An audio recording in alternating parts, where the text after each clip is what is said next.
6, hata wajumbe wa kamati hiyo wote kwa sehemu kubwa ni wateule wa rais, na hivyo uhuru wao wa kutilia maanani. Ni vema kabisa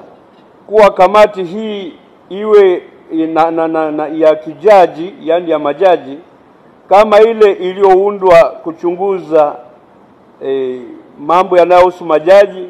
wanapochunguzwa dhidi ya ukiukwaji wa maadili, ili iweze ikatoa maamuzi yanayoheshimika na kukubalika. Namba 7, kamati ya usaili inaundwa na kifungu cha 9(1) na kujumuisha jaji mkuu wa Jamhuri ya Muungano, jaji mkuu wa Zanzibar ambaye atakuwa makamu mwenyekiti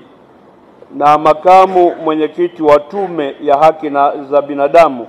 na mjumbe mwingine mmoja atakayeteuliwa na rais kwa kuzingatia jinsia. Isitoshe, kusema kuwa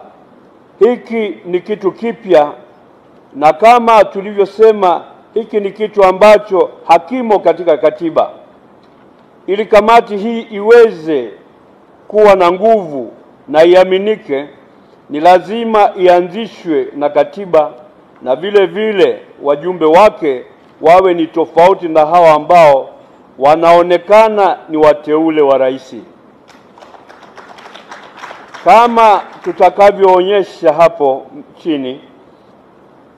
kwa mfano nchini Kenya, kwa mfano wajumbe wa kamati ya usaili wanateuliwa na vyombo vya kisheria, ikiwa ni pamoja na tume ya utumishi wa bunge, chama cha sheria cha Kenya, baraza la pamoja la viongozi wa dini, na rais yeye hupelekewa majina ili atangaze uteuzi na sio kuwateua.